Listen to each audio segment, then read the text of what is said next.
Welcome back to the Great British Crochet Off, where every single week I crochet something inspired by that week's episode of the Great British Bake Off, and this was Patisserie Week.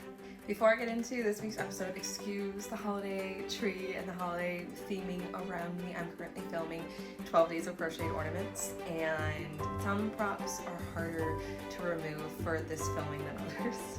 So to get onto our Patisserie Week challenges, first I had to do cream horns. I think they had to do 2 different flavors of cream horns. And then for the technical, we had a nightmare. We had an absolute nightmare. That was one of the most painful technicals to watch in a while. This is not a spoiler.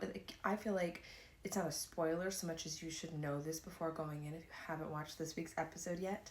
They had to make a framboisier, I believe it was. I haven't watched this week's episode again the way I usually do before I film this. It is a cake that had a glass sugar dome on the top of it with like a sugar paste rose in the middle.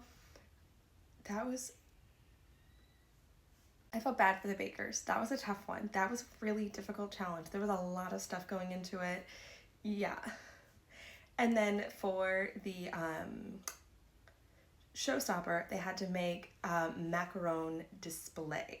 And this week I was inspired by macarons, of course. I've been waiting for a macaron challenge all series because I bought my daughters these socks and they came in this perfect little patisserie box, and I told my husband I'm saving these boxes because I know in the Great British Bake Off this series they're gonna do, and this was like 5 or 6 months ago, they're gonna do some kind of macaron challenge, and I am gonna be able to fill this box with tiny little crocheted macarons.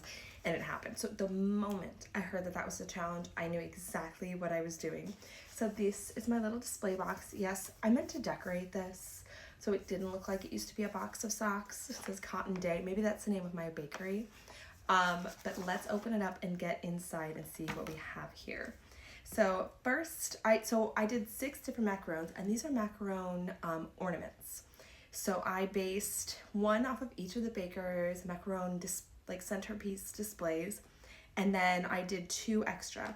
So one of the extras, this is my prototype. It's just a very simple, think of it like a birthday cake one. Sprinkly pink. My lights were really bleaching it up, so hopefully you'll be able to see it better. So I can just put a little ornament hook on here and hang it. What do you know? There's a tree right here. It's like I've had ornaments on the mind all week long because that's all I've been doing. The second one I did, we'll save, okay. Next we'll do Jasmine's, because in a way Jasmine's kind of inspired the ornament idea of this. She had like a Christmas tree display covered in macarons. So this one is like a gingerbread because her tree itself, her biscuit tree, was gingerbread. So this is kind of like a gingerbread one, and I put a little tree on the top. And then next, let's see, we had Aaron's. He had a sloth display, so I made a sloth one. This little sloth's face is bringing me so much joy. And then we had Tom's. He did bee one, so I did this little bee macarons. I don't know what's going on with my light today. It's very much bleaching this out, but hopefully you can see it. I made sure to do his with like a chocolate theme because there was so much chocolate incorporated into his bake. So there's that one. And then last but not least, this might be my favorite one. This is Toby's. It's a lemon. I'll do an above view so you can see all of them separately. I don't know why my light's being so funky today. It might be the tree in it. But I also did some bead work on this one, and there's even like a little leaf on the side. And then last but not least, I did the bake-off cake. Oh my gosh, you can see it back there. I've made a purse out of the bake-off cake, and this is a bake-off cake macaron. So now the top is a little squished. The little berries are a little bit squished. That's on me.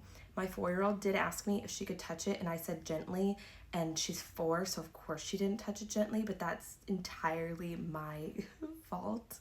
Here is a much better view of them all displayed out.